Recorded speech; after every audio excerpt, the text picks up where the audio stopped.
Nós somos o Instituto Contos Ancestrais e esse é o podcast Tecendo Ideias. Eu sou o Faruk. Eu sou a Ana Carolina e hoje a gente vai fazer a parte 3 do conto A Mulher Esqueleto. No nosso encontro passado, a gente foi até o momento em que o pescador já desenreda ali, desenrola aquela mulher, né? Arruma ela, conserta ela ali dentro do iglu, a luz da lamparina que ele acende, que traz a imagem não só dessa luz, mas também desse fogo de transmutação, nesse ambiente que a gente referenciou várias vezes como uma caverna, como esse útero sagrado. E eles estão ali nesse ambiente já em paz, né? Já tranquilos e entregues, um olhando para o outro, ela enrolada nas peles que ele usou para cobri-la, ele recostado, alisando sua vara, literalmente, e a gente vai ver que ele vai cair no sono. E aí, quando ele dorme, tem um detalhe, eu acho que eu não comentei, que ela não diz uma palavra enquanto tudo isso acontece, porque ela sente medo. Ela sente medo dele jogá-la, né, novamente, né, do penhasco e ela quebrar os ossos, né, que é o que lhe resta. E aí ele vai, aquela calmaria vai se dando, os humores vão se apaciguando, e aí nessa entrega ele dorme. E ao dormir, abre-se uma digressão na narrativa, dizendo que quando os seres humanos dormem e sonham, às vezes uma lágrima escorre, e a gente não sabe dizer se essa lágrima é de tristeza ou de anseio, mas isso é algo natural humano. E aí, quando isso acontece, essa lágrima escorre no canto do olho dele, e ela olha e sente uma sede profunda. E ela se aproxima dele, coloca a boca nessa lágrima e bebe, bebe até saciar a sua sede, como se ela estivesse bebendo de um rio. E aí a gente comenta até aqui, depois a gente dá o próximo passo. É, porque eu não consigo, eu já fiquei parado no medo de pronunciar uma palavra e de ser jogada e perder a única coisa que restou, que são os ossos. Depois daquilo eu já não consegui nem continuar, porque imagina, nós estávamos falando no na nossa análise anterior, na parte 2 sobre o ser que está ferido e que vai se conectar com essa história de maneira imediata, né? E a mulher sendo um desses seres, nascendo na nossa sociedade já com uma ferida subentendida aí só por ser mulher. Além, né, eu trouxe outros papéis sociais aí, como e outros seres da nossa sociedade que também são colocados aí de maneira não padrão e que vão sofrer também é, esse, vão sentir essa alma com uma chaga aberta. E aí, agora que você falou dessa questão do medo sequer de falar uma palavra, pois poderia ser jogada novamente, perder até os ossos. Imagina o quão doído que ainda está essa alma e esse ser que ainda teme perder o resto que já é tão pouco que lhe restou, né? Então aí eu acho que a gente pode pensar em traumas mesmo, né? Nós passamos, a nossa psique passa por traumas muito severos e muito duros que às vezes fazem com que a gente se submeta e, e, e tenha medo mesmo de viver a vida de maneira mais plena, justamente porque está tentando resguardar um pouco que restou, né? Mas ao mesmo tempo, acho que a mensagem que a Clarissa vai passando ao longo do livro é que mesmo que só tenha restado ossos, como a gente falou no nosso encontro primeiro aí, né, no nosso primeiro episódio, mesmo que só tenha restado ossos, ainda dá para reconstituir, porque ainda tem uma essência sua, mesmo que ela esteja espalhada em forma de ossos, né? Então, essa dicotomia mesmo, esse medo que dá, que vira uma carapaça de autoproteção, que faz com que muitas vezes a gente não enfrente esses nossos fantasmas, porque parece que não vou dar conta, porque sobrou muito pouco para dar conta. É uma psique que já está meio dilacerada e meio esfacelada, e parece que não vai dar conta mesmo. E ele vai, a gente não tinha trazido essa imagem, mas essa imagem tá ali, né, esse medo dela. E ele vai acolhendo, né, em silêncio, vai apaziguando, né, vai fazendo, vai chuchando, né, a, a, ela e vai curando essas feridas, né, vai limpando, vai organizando, vai trazendo esse lugar de calma, né, que vai envolvê-la, e ele envolve literalmente ela nessas peles também, que é muito simbólico, né, que seja a pele de animais que faz assim envoltório, que vai trazer calor, e ele não ele já tocou, né, a gente falou sobre tocar também a nossa sombra, né, a necessidade desse toque, mas ele se distancia um pouco para contemplar e para dar espaço para que ela sinta a segurança, né, para que ela deixe de sentir esse medo. E tudo vai se acalmando ali, ao ponto dele dormir, né, de chegar num estado de entrega, de confiança, que você dorme do lado do outro, né, como uma criança, né, que dorme no nosso colo, completamente entregue, né, sem medo, e aí é como se ele também se entregasse, né, ele dá a possibilidade dela confiar nele quando ele confia nela, dormindo.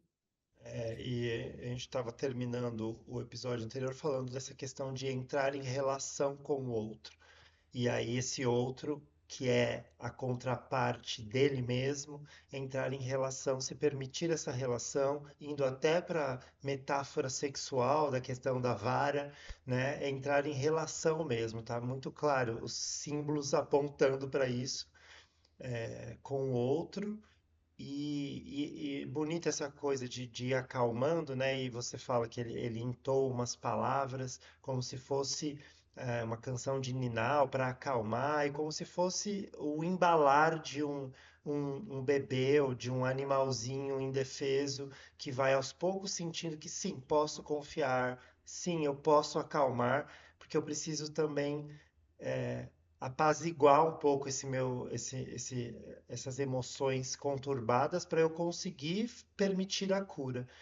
E é o que vai acontecendo com esse esqueleto, né? Com essa mulher esqueleto aos poucos.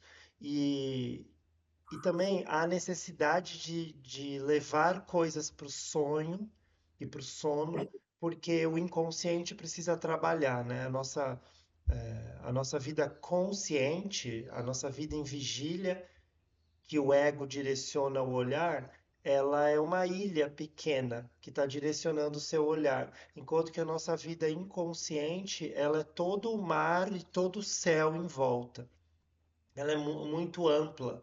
E o sonho é uma das formas do inconsciente se comunicar com o consciente. Outras formas é o devaneio, a imaginação, tem outras formas que a gente se comunica com o inconsciente. Mas uma delas é o sonho. E depois de entrar em contato com a contraparte sombria, eu preciso também permitir que o inconsciente trabalhe, pois não adianta só empreender esforços de maneira consciente. Eu preciso permitir o tempo do inconsciente trabalhar, pois o inconsciente está trabalhando o tempo todo, mas ele precisa reverberar o que eu estou empreendendo conscientemente também, para aí sim acontecer esse processo, que aí é do yin e yang, que a gente vem trazendo desde o Manauê, né? E que veio forte no episódio anterior, desse lugar do dentro e fora, fora e dentro, trabalhando para conseguir compor algo mais inteiro. A gente fala, né, muito, até a gente usa até ironicamente, às vezes, mas é um bom conselho que se dá dentro dos ambientes antroposóficos e da pedagogia Waldorf, que é leva para o sono, né? Até o Faruk, acho que no primeiro episódio falou, como você diz, né? Porque isso é uma fala comum, né? E aí levar para o sono significa também entregar para esse lugar do mundo espiritual, que vai atuar enquanto eu durmo, né? Porque os meus corpos, eles se separam, né? E meus corpos superiores, eles vão viver outras coisas e vão resolver coisas que eu, aqui no meu corpo físico, não dou conta, né? Na matéria. Então, às vezes, a gente leva algumas coisas para solucionar lá. E a Clarissa fala nesse livro sobre a importância de fazer perguntas e levar essas perguntas para o sono, para encontrar as respostas na manhã seguinte. Ela vai vir em forma de intuição, vai vir ou no sonho ou em forma de intuições. Então, também é um conselho dela neste livro, né, que se faça isso. E aqui o personagem dorme, né? Depois de toda essa experiência, ele dorme, o clímax no clímax da narrativa ele dorme, né? Ele precisa ir para esse outro âmbito para resolver as coisas de um outro lugar. E ao dormir, a digressão, às vezes os seres humanos soltam uma lágrima. E essa lágrima desperta a sede dela e ela vai beber dessa lágrima. E ao beber dessa lágrima é como se ela entrasse em contato com um rio e ela vai beber, beber, beber até ela saciar a sede dela. Então tem uma conexão com essa boca que toca esse líquido, né, que a gente pode dizer quase que sagrado, e como a água da vida, né, que vai ajudá-la a se colocar em movimento da sua própria reconexão, porque até então ela está sendo ajudada por esse masculino, né, por esse outro, que está trazendo, que a princípio foi inconsciente, mas que ao se preencher de compaixão, começa ativamente a auxiliá-la, né? E aí, quando ele descansa, ela então assume esse lugar, ela vai até a lágrima, ela bebe, e aí ela passa a tomar a frente desses passos que virão. Mas eu queria que a gente falasse um pouco da lágrima, né? Porque, como não? E muito legal essa questão que você falou, que quando ele dorme, ela trabalha, porque ela é ela vem do inconsciente, né? Ela é o elemento, ela é essa ânima, ela é essa contraparte dele, sombria e inconsciente, que precisa ser olhada e precisa ser cuidada. E é isso que está acontecendo. E quando que ela fica mais atuante? No sono e não na vigília. Então, na hora que ele dorme, é ela que trabalha agora. De novo, trabalhando essa contraparte e esse yin yang também. E é E muito importante. visualiza, boneco É, porque trabalha a enquanto. boneca trabalha quando eu durmo, porque é o inconsciente que trabalha. É isso que os contos de fada já estão falando o tempo inteiro pra gente. E essa questão dela sentir uma sede e ir lá se saciar na lágrima, isso é interessante e importante no conto, porque lá atrás já surgiu uma questão muito importante. A gente falou que quando ela foi jogada no fundo do oceano, os animais se alimentaram dela. Então já tinha essa questão de alimento o tempo inteiro voltando no conto. Depois ele foi pescar por conta de alimento, ele precisava buscar alimento. E o que que ele trouxe? O alimento da alma. Ele trouxe o esqueleto que era para alimentar a alma dele. Era a própria versão sombria da própria alma que ele precisava alimentar. E aí, enquanto ele puxava, ela pegava um conteúdo do inconsciente, um peixe do oceano, e já se alimentava, porque fazia tempo que ela não se alimentava. Então, nesse movimento aí, tem tudo a ver com esse alimento. E o que que é esse alimento, né? Essa nutrição. A gente está num conto que está querendo trazer nutrição. Por isso também que vai para esse lugar sexual, porque tem uma semente que nutre, né? Um óvulo a ser nutrido, alimentado pelo esperma, e aí vai gerar algo que brota e que cresce e que vira algo novo, uma vida. Tem a ver com vida, tem a ver com nutrição, tem a ver com nascer, tem a ver também. E aí você gosta mais do que eu de sempre trazer essas questões dos números, né? O 2 agora vira 3. A gente não tinha falado disso ainda, né? Porque a gente falou, Uhum. você trouxe isso lá no Manauê. Tem vários números que dá para pegar, mas o 2 está muito forte marcado, né? Na questão do casal, mas ainda não tinha um 3. Agora na Mulher Esqueleto tem um 3, apesar que não tem já um fruto que vai aparecer lá, talvez na pele de foca, mas aqui já tem Fiquei esse, arrepiada. né? Aqui já tem essa alusão ao 3, porque o que nasce é uma coisa terceira, é uma coisa outra. Não é mais o um nem o um com o outro, mas um outro novo, que é esse 3. Então, e aí vou trazer para você comentar a lágrima. Tá, peraí. Antes, então, pera lá, que agora. É, óvulo e espermatozoide, né? É, o esperma é só o líquido, né? A junção, hoje já se sabe, porque antes a gente sempre falava, eu sou o espermatozoide que sobrevivi, eu sou o espermatozoide mais Não, rápido, eu sou. foi o que o Hoje a óvulo gente deixou. E quis. Isso. E não só deixou, a gente já sabe que ele não só simplesmente deixa, ele seleciona mesmo. Ele permite, né? Esses que ele vai destruir em volta, que ele vai eliminar, né, tem um pouco, tem a potência mesmo da força que esse óvulo, então ele sabe o que ele quer, e aí ele vai eliminar os que ele não quer, né, ele vai escolher aquele que ele vai deixar entrar.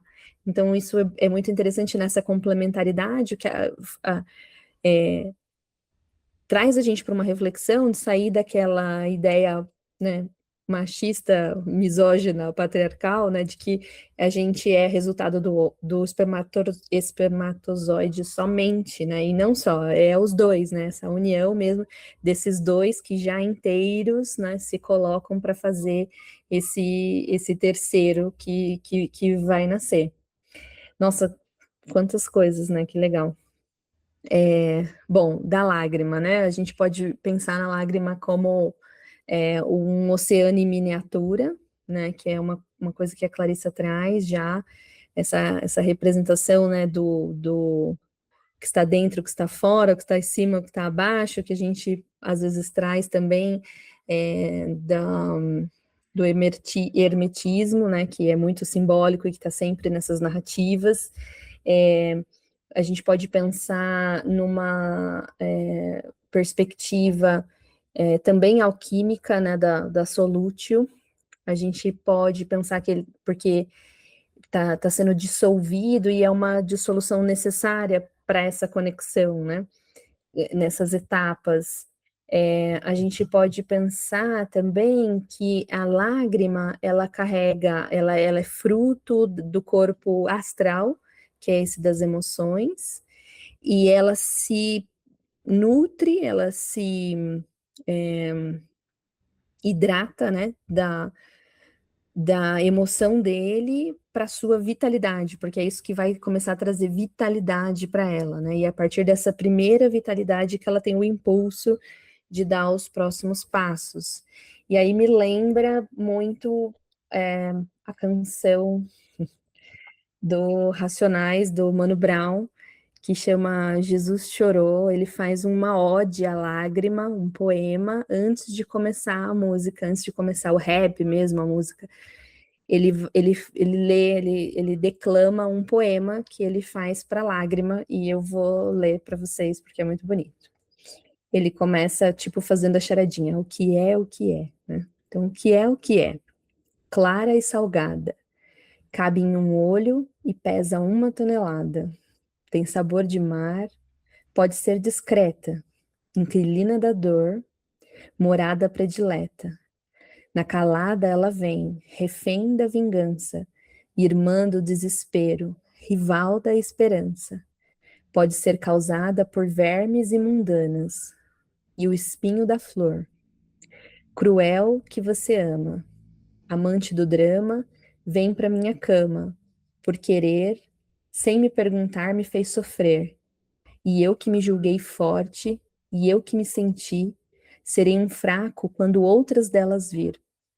Se o barato é louco e o processo é lento, no momento deixa eu caminhar contra o vento. Do que eu adianta ser eu durão e o coração ser vulnerável? O vento não, ele é suave, mas é frio e é implacável. É quente, borrou a letra triste do poeta, só correu no rosto pardo do profeta. Verme, sai da reta, a lágrima de um homem vai cair. Esse é o seu BO para a eternidade. Dizem que homem não chora. Ha, tá bom, falou. Não vai para ir para o grupo, irmão. Jesus chorou. E aí vem a batida da música, assim, super forte. É muito bonita.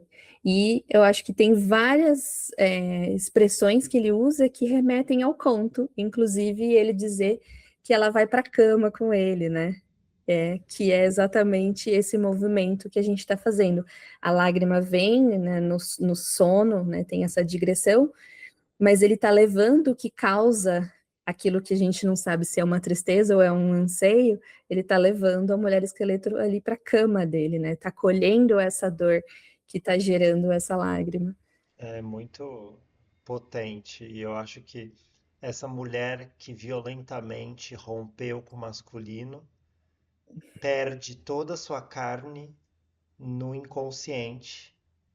Aí ela é trazida, ela ainda se alimenta um pouco desse inconsciente, mas não é suficiente. Aí ela agora bebe da emoção para finalmente, o momento que a gente vai começar a entrar, ela se alimentar de algo mais corpóreo e começar a ganhar corpo, né? Então, esse movimento aí, ela perdeu, ela é menescata, eu acho que simboliza bastante nesse conto mesmo, porque ela Uhum. perde o corpo e agora ela está nesse caminho de ganhar de novo esse corpo de uma outra forma. E ela vai, então, aí ela vem um ímpeto, né? Ela coloca a mão dentro dele, tira o coração dele. Aí, outra, né, pequena digressão, aquele tambor que bate forte, né? E aí ela tá ouvindo aquele ritmo, aquele tum-tum, tum-tum, e ela começa a batucar nesse coração e cantar, entoar como se fosse um mantra, uma oração, e ela vai evocando esse corpo de volta, ela vai falando, né? Carne, carne, carne, seios fartos, né? Ventre fértil, e ela vai falando, vai pronunciando tudo aquilo que ela quer, cabelos, mãos macias, cabelos bonitos, sedosos, ela vai descrevendo tudo isso, ela fala abertura entre as pernas, né? A necessidade de representar tanto os órgãos, né, quanto a aparência feminina é muito forte aqui, e ela vai evocando, né, não é só um pedido, né, ela vai evocando e isso tudo vai trazendo carne para ela, assim como La Loba, né, entoava a canção única daquele lobo para trazer carne e vida para ele, se transformar na mulher que corria livre. Nossa, é incrível, essa cena é o ápice do conto. Acho que não tem quem não se toque por ela.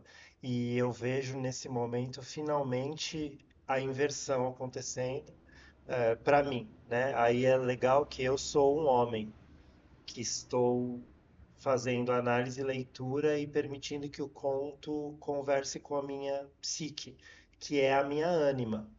Enquanto que a mulher que está lendo, e que para quem é mais direcionado esse livro, esse conto, é a mulher que está conversando com a psique dela interna, com a parte interna, que é o ânimos dela.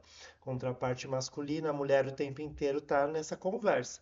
E agora, para mim, finalmente virou o jogo e eu tô vendo a mulher se alimentando do ânimos dela, finalmente. Agora eu tô vendo o oposto. Então, se eu for por essa chave o tempo inteiro pensando na vida psíquica da mulher, o tempo inteiro era o inconsciente indo buscar a mulher consciente de volta. Então, a mulher na consciência, na vida, sofrida, desmantelada, achando-se acabada, sendo resgatada pelo seu próprio inconsciente, que é o ânimos, que agora permite que ela se nutra de novo e volte a se sentir mulher na vida é, consciente dela, né? Então, para mim, ao mesmo tempo houve um twist aí, uma virada, onde o tempo inteiro o que eu achava que estava dentro está fora e o que eu achava que estava fora está dentro. Eu acho que outro paralelo legal de pensar nisso, né, nessa autoafirmação, né, que está rolando aqui nesse momento, é justamente essa palavra auto, né, porque antes era La Loba que cantava. Apesar de todos os personagens, né, segundo a visão antroposófica, serem eu, né, eu sou a velha, eu sou os ossos, né, eu sou a loba, eu sou a mulher que corre, eu sou todas elas, mas era um eu outro, né, que cantava para mim. E aqui já sou eu mesma, né? Porque é o próprio esqueleto que canta para si, que carrega na sua essência a força dessa laloba, dessa velha que sabe, tá dentro dos ossos. Os ossos sabem também cantar para si mesmos. Se a gente não consegue ser encontrado pela laloba, a gente consegue encontrar dentro ela para cantar para si mesmo.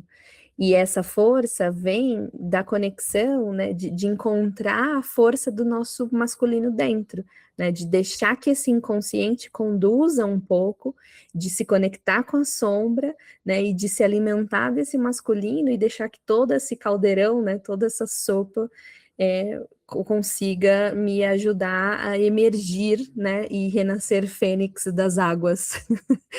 Fênix não das cinzas, né, mas aqui desse lugar gélido, desértico de outra forma, né?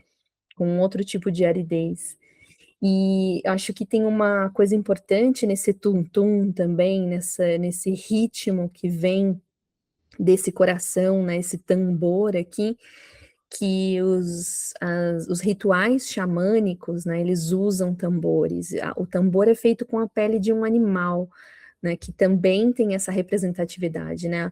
A lamparina, que é feita com óleo animal, a pele, que é o cobertor, que é feito de um animal, e o tambor também, né? O tambor é feito da pele de um animal.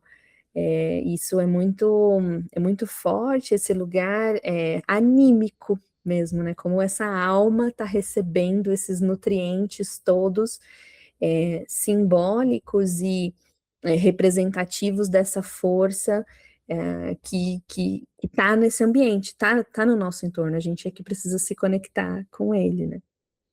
É muito bom. E o toque, um dos toques do tambor mais ancestral, assim, xamânico, é a batida do coração mesmo, esse tum-tum, tum-tum, tum-tum, que dá ritmo e que mexe com o nosso chakra cardíaco mesmo, que vai falar a emoção. E acho que é isso, essa é uma fênix que renasce da água e não do fogo, que no primeiro momento a gente precisou dessa transmutação do fogo, né? A alma precisava sair das cinzas. Agora é de outro lugar que ela está saindo. Ela está saindo da psique, ela está saindo do inconsciente pessoal e coletivo e emergindo para a consciência.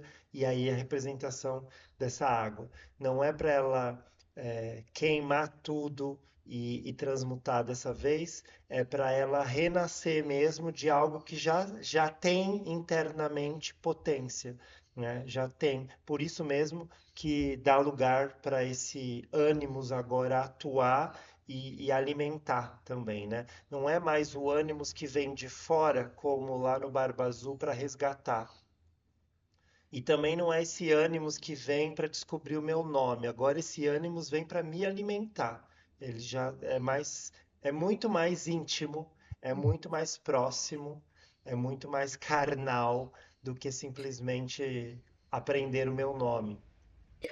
E ele vem para alimentar, sabendo qual é o nutriente que ele tem que carregar, né? Porque ele não adianta ele me trazer qualquer coisa, não adianta trazer um prato de frutas ou uma caça, porque o alimento correto, assim como o nome precisava ser um nome específico lá no Manauê, aqui é o alimento específico, né? É aquele.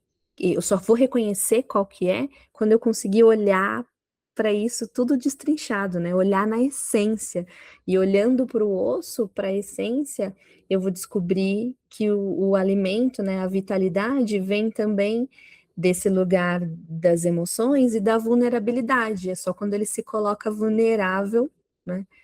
Quando o masculino se permite vulnerável, é que essa conexão pode acontecer. Ela só consegue se alimentar dessa pulsão que ele traz quando ele se permite vulnerável, assim, eu acho isso também muito, muito forte, muito simbólico. Não é só cavaleiro com espada na mão, né? Não é só guerreiro, é vulnerável também, é entregue também, né? É disposto a encarar tudo isso, mas não só na batalha, é disposto também no quentinho, no cômodo, no íntimo, né? A encontrar com verdade, né? E presença genuína. E também eu acho que enquanto que uma aventura do Animus estivesse focada nele, seria essa aventura que você está narrando mais masculina mesmo, de vai, pega o cavalo e enfrenta o dragão, essa aventura é da ânima. Então é do feminino mesmo. O feminino vem de outra forma. Ela está vivenciando a sua psique por outro âmbito, não pelo âmbito do masculino, mas do âmbito do feminino. Então por isso que é no útero, é na caverna, é no sonho, é no sono e é no seu coração que ela busca, né? Como se a lágrima fosse um portal de entrada para esse coração, mas não fosse suficiente, né? E é interessante também essa questão do rio, né? Porque o rio geralmente corre para o mar, né? Não sempre, mas a maioria das vezes. E o rio geralmente tem a água doce, ele não é ainda a água salgada do mar. Então, ela bebeu apesar da lágrima ser salgada, né? Ela fala de um rio. Então, ela está bebendo de um rio que está escorrendo de dentro dele, mas que está desaguando nesse mar do inconsciente e que abre talvez o caminho e a porta para ela chegar no coração dele finalmente. Esse conto me trouxe algumas vezes também na nossa conversa a Chorona, né, que também vai chegar. A gente falou da pele de foca, falou, mas me trouxe algumas vezes a Chorona. É, essa conexão também, ela vai se dar de forma carnal, né, e aí vai ser literal mesmo na história, porque assim que ela se preenche de si mesma, ela devolve o coração para ele, né? E aí, para mim, é muito yin yang em movimento, assim, né? E o pinguinho lá, né, fazendo aquela. Ela devolve esse coração e ela canta, ela continua a cantar, ela entoa para despilo. E enquanto ela canta para despilo, ela deita junto com ele, né, sob as peles, e eles dormem juntos. E aí eles ficam enredados de outra forma, de uma forma mais profunda, né? Mais simbólica. Vou até ler as palavras que cantou para despilo e deitou-se na cama com ele, devolvendo seu coração. Acordaram abraçados um ao outro, enredados da noite juntos, de outro jeito, um jeito bom e duradouro.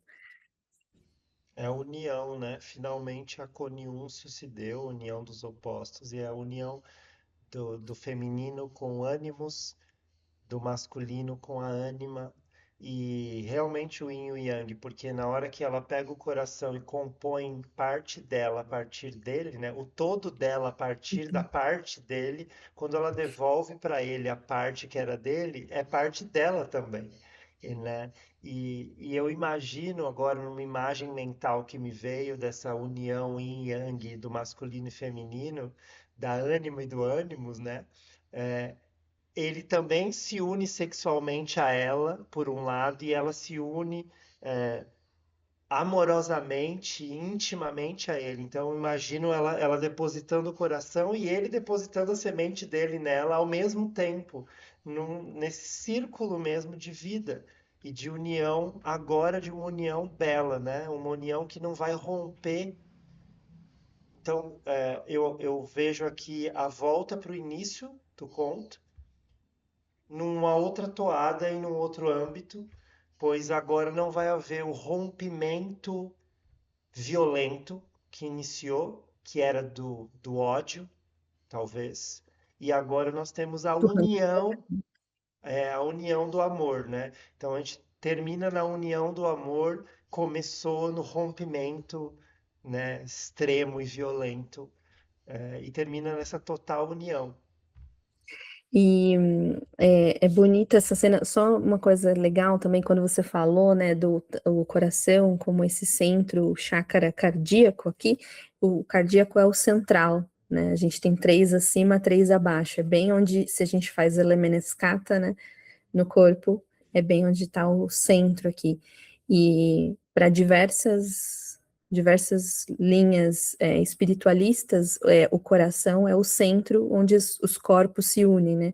Todos os nossos corpos têm o mesmo ponto, o mesmo centro aqui nessa região do cardíaco, que é onde esse todo é capaz de existir, né? Aqui. Aí eles vão viver juntos, vão passar a viver juntos, e aí as pessoas, a finalização do conto é como se a gente falasse de uma lenda, né? As pessoas não se lembram como aconteceu a primeira desgraça que desencadeou toda essa história, mas dizem que ambos foram embora juntos e alimentados pelas criaturas que ela conheceu na sua vida debaixo da água. Então, ela passa a alimentar ele, né? Não é ele que pesca mais, ela traz, porque ela conhece, ela sabe, né? Ela viveu lá, ela sabe como encontrar esse alimento. E quem conta isso garante que é uma verdade e é só o que sabem. Porque né? Para o Jung não existe tudo que a gente imagina também é real, porque se a minha vida, como só existe vida psíquica e tudo que nós estamos vivenciando é a partir de uma psique que vivencia, quando eu imagino, eu também estou tornando real. Então, é isso. As pessoas sabem que é real porque mesmo que vivenciado na psique é real, né? Então, inclusive a vivência do sofrimento e da dor, quando ela é psíquica, ela também é real, né? Então, também fica aí um convite para ir atrás de tratamentos de saúde mental, pois a dor que que todos nós sentimos psíquica é real também, não é só a dor física que é real. Não, eu já pensei isso outras vezes ao longo desse nosso papo também, assim, acho que de trazer a importância dessa mensagem, assim, procurem ajuda, né? Procurem essa conexão. Não é só sobre o conto nutre. O conto tem um espectro de cura, segundo a nossa visão. A gente, né, estava até conversando aqui antes de começar a gravar, o quanto a gente se sentiu alimentado, nutrido e até curado, né, do que a gente estava vivendo na vida real antes da gente começar a fazer a gravação desse conto, e o quanto a gente já chega aqui nessa parte 3 diferente, se sentindo mesmo é, healing, né? Tipo, é bem. Revitalizado, É, nutrido, né? Aqueles sinônimos que a gente estava ampliando a palavra cura. como, como se a gente pudesse ativar a imunidade, né? E a imunidade consegue dar esse passo de trazer é, um ambiente de cura para gente. É E, imunidade psíquica e de e alma. Mas isso não quer dizer que essa dor vai desaparecer, né? Que o pai vai deixar de ter jogado ela, não, ele vai sempre ter deixado, né? Isso vai fazer parte do que ela é, né? Então a gente às vezes precisa olhar para essas dores de outra forma, precisa buscar ajuda, e eu falo muito isso no Conto Clube para as meninas, eu falo, olha, a gente está em grupo, pede ajuda, né? Eu não vou ser a pessoa que vou conseguir dar conta de tudo, e aqui no grupo a ideia é que a gente se ajude, que uma dê a mão para a outra, e a gente tem não só esse grupo de mulheres que se apoiam, mas tem aqui terapeutas mesmo, psicólogas, né, que fazem isso como um trabalho. Então, quem precisar de ajuda, né, sacode a mão, diz, oi, eu tô aqui, me ajuda, né, porque é esse passo, né, de se colocar nessa posição de que, beleza, eu estou recebendo aqui, eu estou recebendo desse conto, eu estou me nutrindo, isso está me trazendo imunidade, essa lágrima está sim me alimentando e curando algo em mim, mas eu tenho que dar o passo de lá, né, de estender a minha mão e pegar nesse coração para fazer isso aqui funcionar. Né? Então, peçam ajuda, vão atrás, é muito importante que a gente olhe, né, com verdade para as nossas dores, para os nossos medos, para a nossa sombra, para a nossa mulher esqueleto, com generosidade, com carinho, com acolhimento, para que ela possa se integrar e a gente possa ser um, né? Que a gente possa ser íntegro, né? E ser quem a gente é de verdade, sem medo dessas nossas facetas, né? É isso, acho que a gente pode terminar com essa mensagem e ficamos à disposição tanto para a sua participação nos grupos quanto para a terapia individual. Eu sou arte terapeuta e tenho processos individuais personalizados que podem te ajudar nesse percurso do seu processo de autocura e autotransformação. É isso. É isso, muito obrigado. A gente terminou aqui mexido, né? É Aliás, eu sim. queria aproveitar, porque eu falei que eu ia aproveitar para se tivesse o ensejo de falar, né, para dar um depoimento pessoal. É, no início da jornada de gravação da Mulher Esqueleto, eu também pessoalmente estava me sentindo fragilizado emocionalmente, né? Algo no meu, na minha vivência psíquica hoje acordou e despertou mais fragilizada. E, e eu fui perguntado pela Ana se era o dia mesmo da gente encarar a mulher esqueleto, e aí eu antes de ter falado que sim, eu tinha pensado já que não, que talvez não. Mas eu fui pensando que eu tinha que encarar mesmo assim, da mesma forma que o conto estava convidando, né? Que mesmo sem querer, a gente às vezes é obrigado, porque a gente já está sendo perseguido pelo incômodo, está sendo assombrado por algo que você vai precisar encarar em algum momento. E aí eu decidi que eu ia encarar, mesmo me sentindo um pouco estranho, que eu não conseguia nem verbalizar bem como eu estava me sentindo. E no primeiro momento, do primeira parte do conto, já comecei a me nutrir, já comecei a me curar. Então, acho que é nesse lugar de cura que a gente está falando, nesse lugar de revitalizar mesmo, de nutrir, porque aí dá condições de acontecer a cura, né? Eu acho que é isso, não é a cura em si, né? O que é cura, afinal de contas, mas sim a condição de abrir a visão para possibilidades e acho de permitir o que a gente falou ao longo de todo o percurso, permitir que o inconsciente trabalhe, porque enquanto a gente está aqui entrando em contato com as imagens e símbolos do conto e falando sobre ele, a gente está deixando o nosso inconsciente também trabalhar.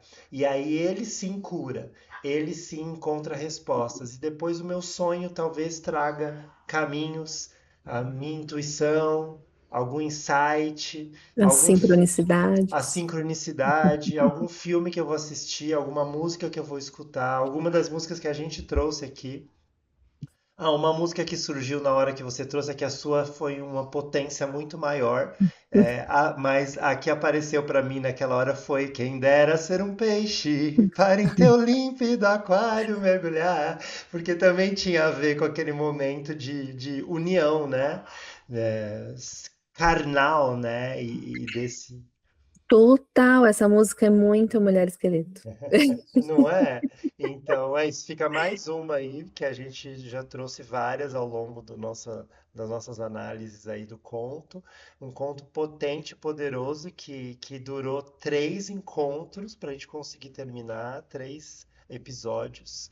E é isso. Agora sim, até o próximo conto. E quando, acho que agora no final, você falou uma coisa que eu pensei em falar, e aí eu, né, é a importância da gente se nutrir das histórias, mas também nutri-las.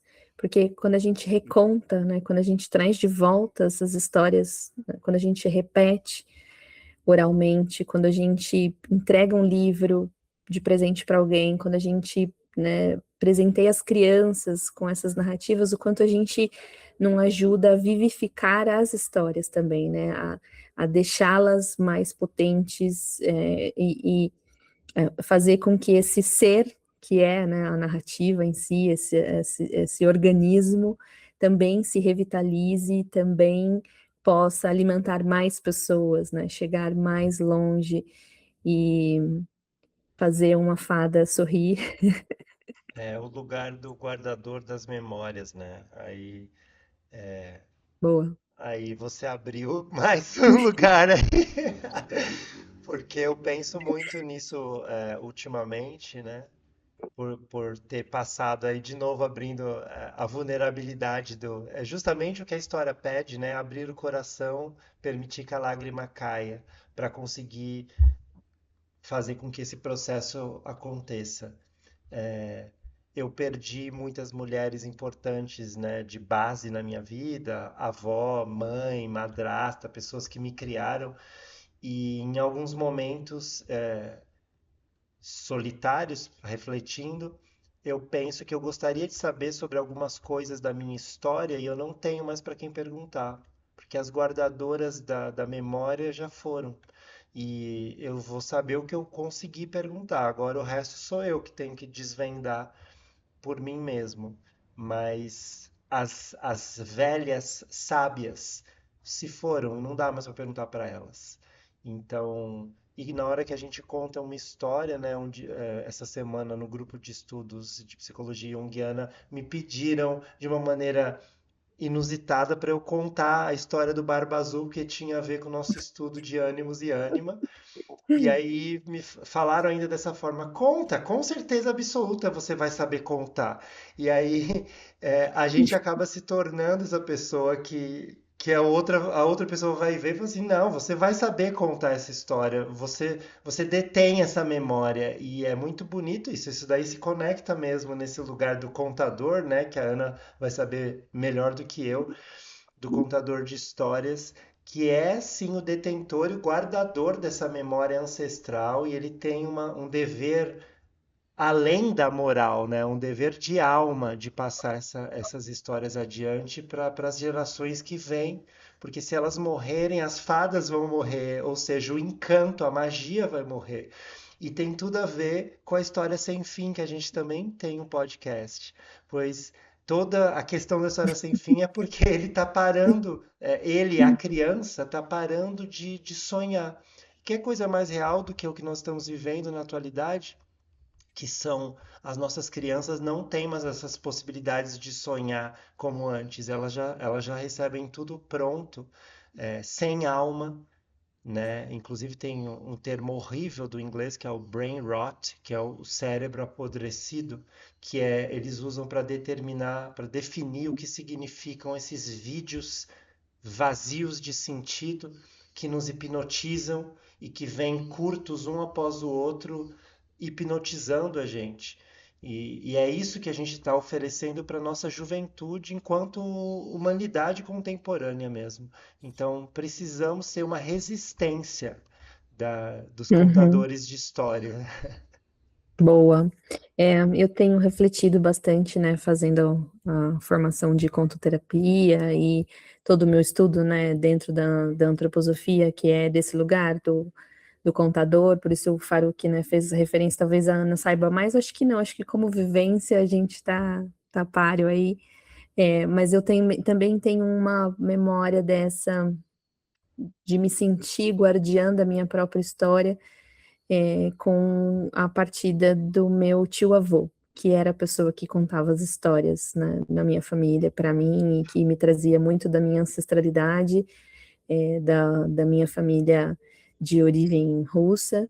Ele é o irmão mais velho da minha avó, né? E ele foi o meu tio-avô, assim, foi meu avô. Ele viveu, a gente dividiu o quarto durante muitos anos, e ele gostava, ele era essa pessoa que contava as histórias e que estava sempre próximo, muito carinhoso. E a gente tinha algumas vivências, eu e ele, porque às vezes a gente passava tempos juntos, assim, a gente viajava para o sítio onde ele morava e passava muito tempo lá. E tinha algumas histórias que tinham vivido eu e ele que contava. Ah, aquele dia a gente saiu e o peru correu atrás da Ana. Essa é a história clássica, o dia que o peru correu atrás da Ana. E sempre foi ele quem contou essa história para as pessoas. E quando ele morreu, eu fiquei com esse vazio e essa sensação desse lugar de, poxa, agora quem tem que contar essa história sou eu, né? Sou eu que tenho que contar essa história. E é isso, né? É ser o guardião, é ser o responsável mesmo para a manutenção, né, da vitalidade dessas narrativas que nos alimentam. E eu acho que essa narrativa da mulher esqueleto não está trazendo isso à toa, né? Tá trazendo Ela é vários esqueletos, né? ela é sobre isso, né? Sobre guardar essa memória, sobre se nutrir dela, deixar ela nutrida, né? E integrar e viver a partir dessa nutrição. Isso é muito ser guardião das histórias. E isso me lembra que eu estou com um projeto novo que eu comecei essa semana de contar histórias. Minha ideia é só contar histórias, e aí, assim, é um encontro gratuito, aberto, quem quiser, entra lá, me ouve, se alimenta um pouquinho, a gente conversa no final, quem quiser, geralmente uma, duas pessoas falam, e a gente se despede, as pessoas saem nutridas, eu saio nutrida, e tem sido muito incrível, assim, então acho que foi um trabalho que foi uma iniciativa, assim, que pulsava, que eu precisava, né, colocar, trazer isso para o mundo, e está sendo bastante revitalizador fazer isso, então também se você quiser participar da Roda dos Contos, está acontecendo a princípio mensalmente, vamos ver como que vai ser essa toada, está tudo muito no começo, mas eu envio o link sempre no grupo de interesse, que é o grupo onde a gente sempre coloca os trabalhos do Instituto Contos Ancestrais, os meus trabalhos individuais, os trabalhos individuais do Faruk, o podcast está sempre sendo veiculado ali. Então, quem quiser, tiver interesse, e nos nossos Instagrams, né? A gente também anuncia lá. Eu geralmente coloco algum aviso, mas para entrar é no grupo de WhatsApp. E vamos colocar o link na descrição dos nossos episódios no YouTube. É Boa. isso, pessoal. Muito obrigado. Acho que terminou. Alongamos, mas a mulher esqueleto em nós precisava vir para a superfície e você que chegou até aqui, se tiver algo para comentar sobre o que a sua mulher esqueleto trouxe ao longo desses 3 episódios, nós gostamos muito de ler os seus comentários e de comentar com você. Sim, compartilhem com a gente, comentem aí que a gente comenta de volta. Se fizer sentido, a gente incorpora, traz no próximo episódio e a gente responde sempre também. E a gente deixa aí essa missão para vocês também, como guardadores, também guardiões, de divulgar, né, esse trabalho, de passar para outras pessoas que se interessem, que gostem, que tenham a coragem de enfrentar, né, tanto tempo de secamento aí das narrativas, porque a gente gosta de ir no tempo de Kairos. isso aí. Obrigado e até a próxima. Até.